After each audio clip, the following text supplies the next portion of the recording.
Capítulo 25. Era Amazias da idade de 25 anos, quando começou a reinar, e reinou 29 anos em Jerusalém, e era o nome de sua mãe Joadã, de Jerusalém. E fez o que era reto aos olhos do Senhor, porém, não com inteireza de coração. Sucedeu que, sendo-lhe o reino já confirmado, matou a seus servos que mataram o rei seu pai. Porém não matou os filhos deles, mas fez segundo está escrito na lei, no livro de Moisés, como o Senhor ordenou, dizendo: Não morrerão os pais pelos filhos, nem os filhos pelos pais, mas cada um morrerá pelo seu pecado. E Amazias reuniu a Judá e os pôs segundo as casas dos pais, sob capitães de 100, por todo Judá e Benjamim, e os contou, de 20 anos para cima, e achou deles 300.000 escolhidos que podiam sair à guerra, e manejar lança e escudo. Também de Israel tomou a soldo 100.000 homens valentes, por 100 talentos de prata. Porém um homem de Deus veio a ele, dizendo: Ó rei, não deixes ir contigo o exército de Israel, porque o Senhor não é com Israel, a saber com os filhos de Efraim. Se quiseres ir, faze-o assim, esforça-te para a peleja. Deus, porém, te fará cair diante do inimigo, porque força em Deus para ajudar e para fazer cair. E disse Amazias ao homem de Deus: Que se fará, pois, dos 100 talentos de prata que dei às tropas de Israel? E disse o homem de Deus: Mais tem o Senhor que te dar do que isso. Então separou Amazias as tropas que lhe tinham vindo de Efraim, para que se fossem ao seu lugar, pelo que se acendeu a sua ira contra Judá, e voltaram para as suas casas ardendo em ira. Esforçou-se, pois, Amazias, e conduziu o seu povo, e foi ao vale do Sal, onde feriu a 10.000 dos filhos de Seir. Também os filhos de Judá prenderam vivos 10.000, e os levaram ao cume da rocha, e do mais alto da rocha os lançaram abaixo, e todos se despedaçaram. Porém os homens das tropas que Amazias despedira, para que não fossem com ele à peleja, deram sobre as cidades de Judá desde Samaria, até Bet-Horon, e feriram deles 3.000, e saquearam grande despojo.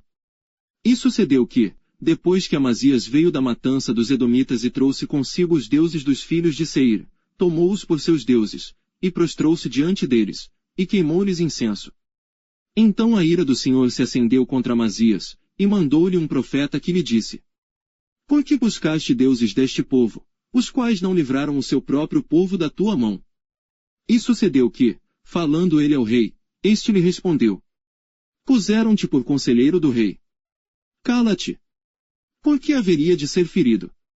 Então parou o profeta, e disse: Bem vejo eu que já Deus deliberou destruir-te, porquanto fizeste isto, e não deste ouvidos ao meu conselho.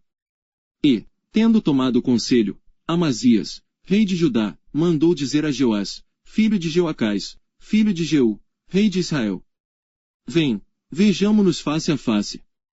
Porém Jeoás, rei de Israel, mandou dizer a Amazias, rei de Judá: O cardo que estava no Líbano mandou dizer ao cedro que estava no Líbano: Dá tua filha por mulher a meu filho. Porém os animais do campo, que estavam no Líbano passaram e pisaram o cardo. Tu dizes: Eis que tenho ferido os Edomitas, e elevou-se o teu coração, para te gloriares, agora, pois, fique em tua casa. Por que te entremeterias no mal? Para caíres, tu e Judá contigo. Porém Amazias não lhe deu ouvidos, porque isto vinha de Deus, para entregá-los na mão dos seus inimigos. Porquanto buscaram os deuses dos Edomitas. E Jeoás, rei de Israel, subiu, e ele e Amazias, rei de Judá, viram-se face a face em Bet-Semes, que está em Judá. E Judá foi ferido diante de Israel, e fugiu cada um para sua tenda. E Jeoás, rei de Israel, prendeu Amazias, rei de Judá, filho de Joás, o filho de Jeoacás, em Bet-Semes, e o trouxe a Jerusalém, e derrubou o muro de Jerusalém, desde a porta de Efraim até a porta da esquina. 400 côvados. Também tomou todo o ouro, a prata, e todos os utensílios que se acharam na casa de Deus com Obed-Edom, e os tesouros da casa do rei, e os reféns, e voltou para Samaria. E viveu Amazias, filho de Joás, rei de Judá, depois da morte de Jeoás, filho de Jeoacás, rei de Israel, 15 anos. Quanto ao mais dos atos de Amazias, tanto os primeiros como os últimos, eis que, porventura, não estão escritos no livro dos reis de Judá e de Israel. E desde o tempo em que Amazias se desviou do Senhor, conspiraram contra ele em Jerusalém, Porém ele fugiu para Laquis, mas perseguiram-no até Laquis, e o mataram ali. E trouxeram-no sobre cavalos e sepultaram-no com seus pais na cidade de Judá.